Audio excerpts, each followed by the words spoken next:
What's up, everybody? It's your girl Q1, and I am back with Ready to Love Season 11, Episode 3, Tommy Skate Jam. Before I start, y'all make sure you like, comment, subscribe to the channel, click the notification bell button so you can be updated on every video I drop. Make sure you like the videos so I can stay in the algorithm, y'all. Let me just say this before I start. I want to send my condolences to Richie. I believe he passed away. That is what I have heard. He was eliminated. He was a guy who was the tattoo artist with the long hair. He was eliminated last week from the mixer. So I want to send my condolences to his family. I don't know. I wonder how everybody is responding to that. The cast is actually responding to that. Anyway, so as we start, everybody is meeting at the skating ring. The ones who were actually still standing from that wasn't in the eliminations. So they're all meeting at the skating ring, and then Tommy comes in, and he have the singles who were still standing from the mixer join everybody else. All right. Chris and Shannon talk, and they actually have a vibe going. He thinks that Shannon is a nice woman, and she likes Chris's energy. And I actually like them two together, so there's that. So then we get to Darius and Donna. Donna goes up to Darius, and she said that their initial meetup wasn't authentic. She said that he didn't give a good impression on her. She felt like he downplayed who he really is, but he upplays this persona. And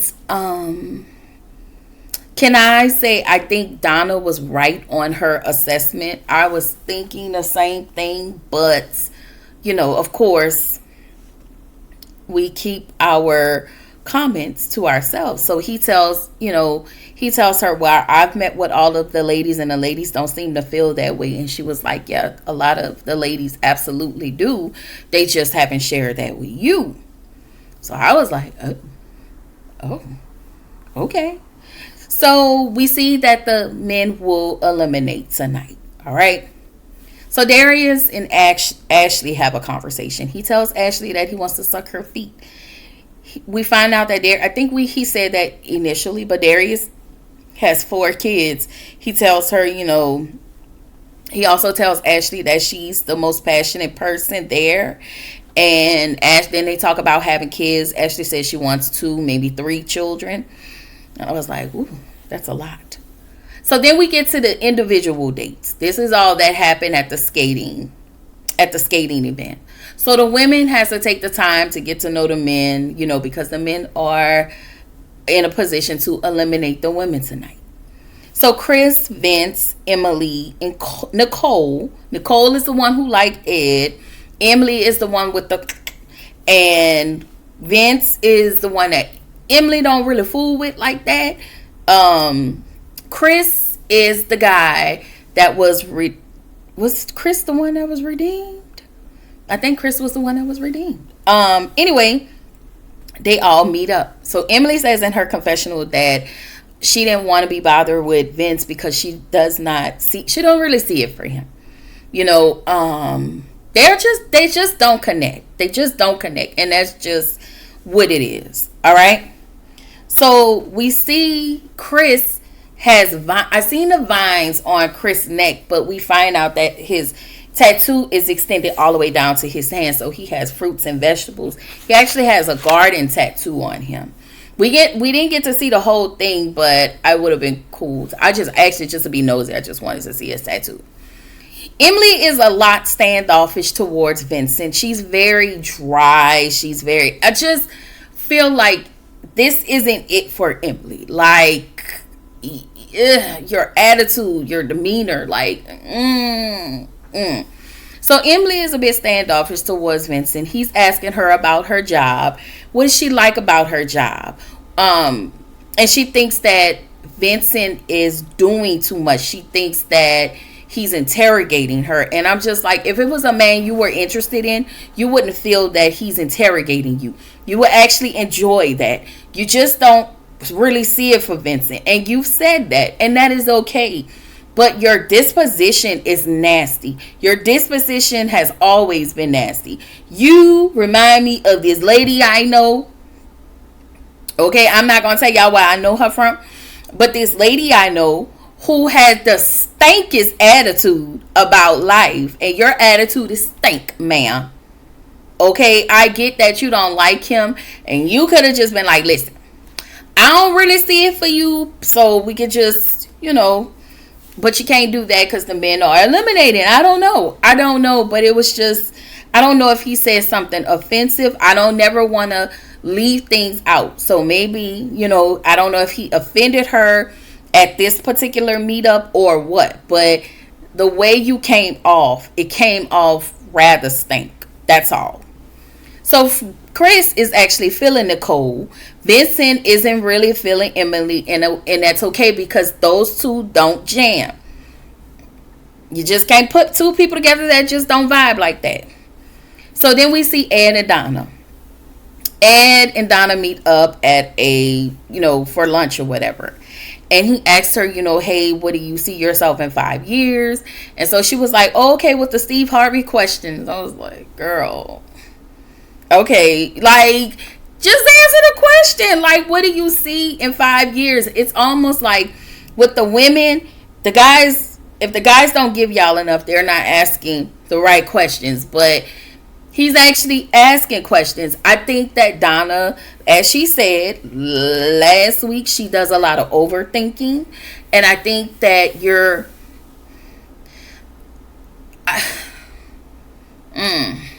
overthinking. And that's okay. I think that it is a lot of women, and including myself, it is a like a coping mechanism. We don't want nobody to hurt us, so we show up in a certain way, and it's not okay. But again, when you've opened yourself repeatedly to different people, and things happen, you know. But Donna, I actually like to see Donna. I didn't really care. I mean, her and Ed were okay. I liked Donna with Vince. I thought that they were cute. I thought that the whole, this makes sense, CENTS. I don't know. I just thought that their situation was cute, but, we have to stick to what's actually happening. She wants to be done with her PhD. She wants to have kids. She wants to be married. And she's not really religious. A lot of people are not subscribing to, just sticking to their particular religion. And that is okay. They've outsourced their religious, ideals. And that's okay. Anyway, Ed wants his wife and his kids to be aligned under one religion. And Ed is more like, me and my house, we will serve the Lord. Okay? But Ed is Muslim. Ed is, I want to say he's a Muslim. But what I liked about Donna, she's like, I'm not putting restrictions if we have kids together. I'm not putting restrictions on my kids. They're okay to be whom they want. They're okay to be under the religion that they want to be under. She also was open to learning more about Ed's religious background, a spiritual background. So I wasn't mad at that. She was not standoffish. She was just open. Like, we may not see eye to eye. And I know a lot of people call that being spiritually unyoked. I mean, not spiritually yoked or whatever. But she's still open to seeing that part of religion. Anyway, Bello and Dominique. He feels like he would have had more of an opportunity with Dominique. He feels like he would have had, if Dominique would have left, he felt like he would not have had more of an opportunity, but because she's here, he now gets a second chance because I think he thought that she was eliminated. Oh, I'm sorry. I'm Ed is straight up maybe Baptist. I'm sorry. Bello is the one that's Muslim. I'm sorry. So Bello is Muslim, and he said he's God fearing, and he wants the woman to be the same. And it seems as though this season a lot of men are wanting women in religious backgrounds. What I really feel about that, I'm gonna hold my applause to probably the end of the season, but you know, that's fine. So Dominique was like, she's open to know more about his religion as well. And she's a PK. We find out Dominique is a preacher's kid. And so Bello said that he wants to have a son. And that's not how that goes. Just because you want a son doesn't mean you're actually going to have a son. Okay? We find out about Dominique that she doesn't have kids. It's because she had 2 miscarriages. I felt bad for her in that moment. I really did. And I hope in that moment he said he had a heart for her, and they seemed like they were really chummy with one another. And he said that he had a heart for her, but sometimes people can be selfish. And there are people out there who resent a woman because she cannot carry the kids, and it's not her fault. It's just the way it is. It's just a lot of women, they can have the baby, but they cannot carry the baby. Some women are not able. So she asked Ed, listen, if we wanted to go another route, such as surrogacy, would you be okay with that? And he was like, well, I want a son. And it's just like, why do you want a son? What's wrong with having a daughter? And maybe that is rooted under the religion, but especially maybe with being Muslim. I don't know. I'm not a Muslim, y'all. No offense, but maybe it's rooted under there. But that's not how this works. Like, just because you want a son doesn't mean you're actually going to get one. Anyway, they like each other, and I'm okay with that. So Cardi, baby, when I tell you Cardi when it got that silk press, okay? Okay, Cardi said, I'm not playing with you. Okay, I'm going to get my silk pressed, and it was pressing. Sorry.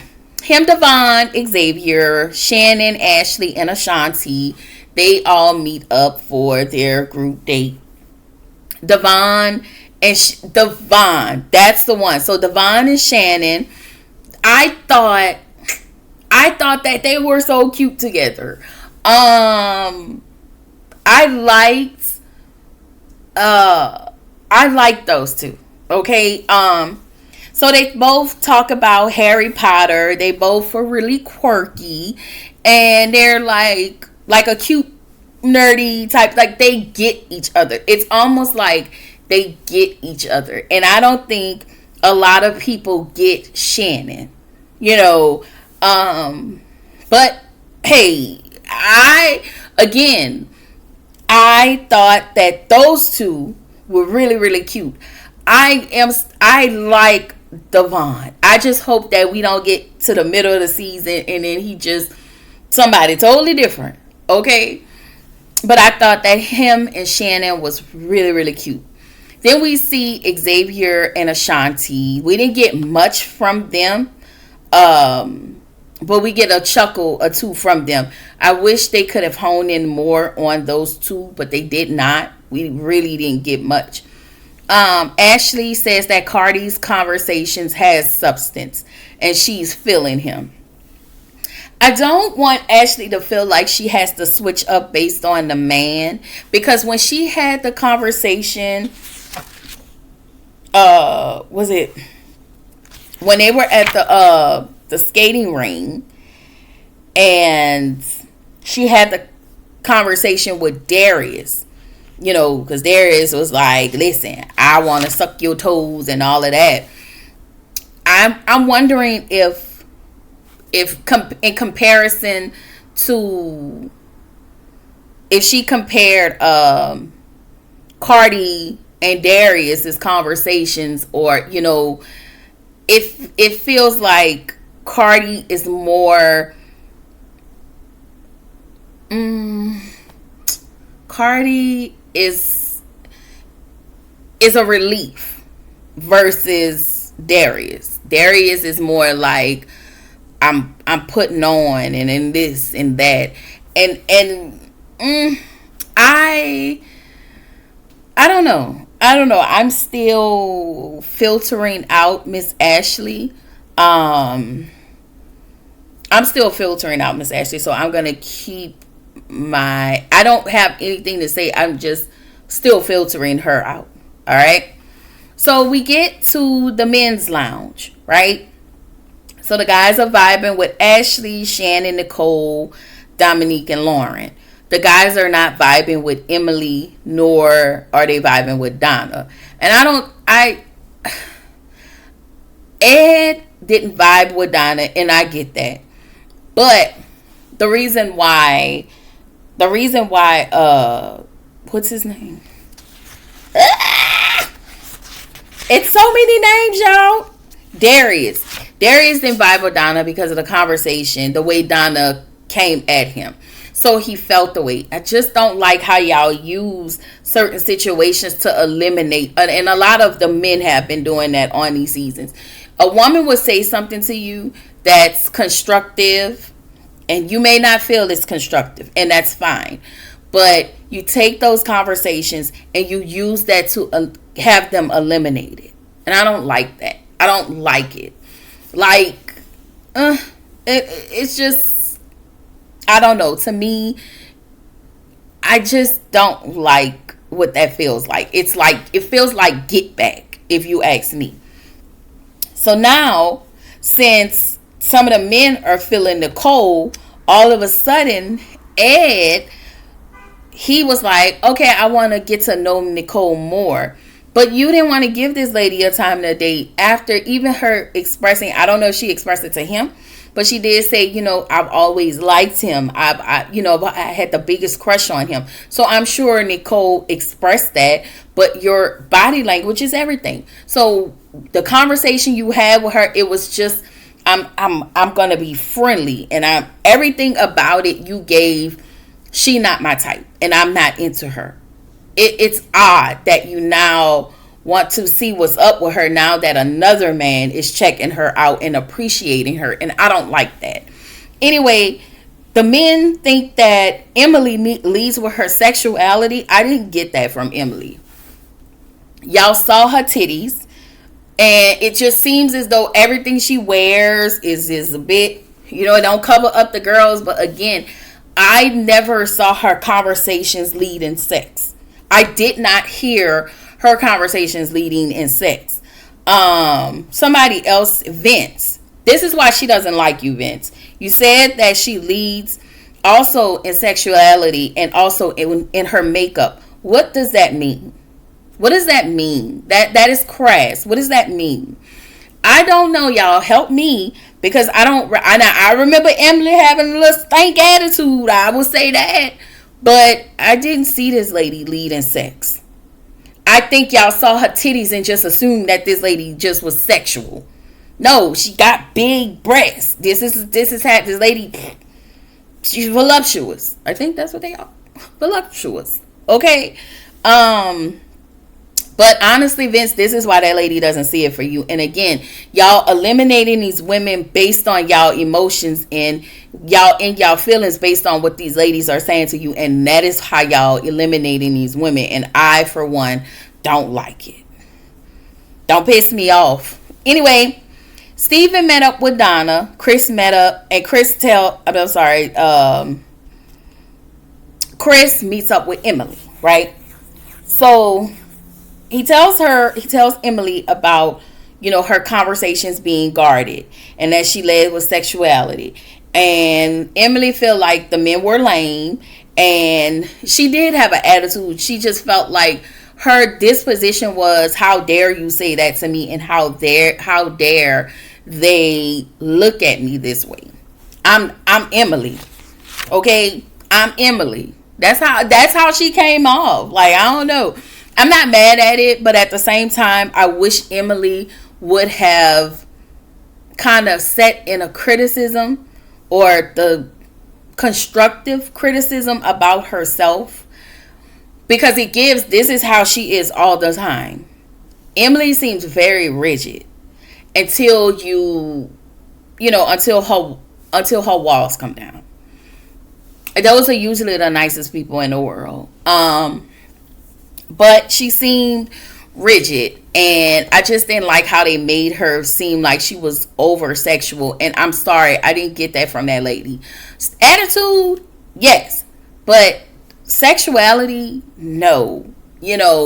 And as she stated, if y'all can't handle me, then that means my person isn't there, and I wasn't mad. So they end up sending Emily home, but Donna got a chance to stay. And at this point, as it relates to Donna, it is very clear that you and what's his name, Devin, again, I forget, these are too many names, too many people. Darius, Donna and Darius, y'all, because you said what you said, and he feels how he feels, and I just would stay away from that if you ask me. Anyway, this is all I have. I don't really pull out much. I pull out the things that are rather important when it comes to Ready to Love. My reviews are not always going to be long for Ready to Love. I just wanted to let y'all know that. And the fact I don't have people's stuff next to me, so I probably should do that. But again, I remember people names as I go. Anyway, I will see y'all tonight at 7:30. We're going to go live about Bell Collective, myself and my cousin. I'm getting ready to pull up the thumbnail, so check it out on my community wall.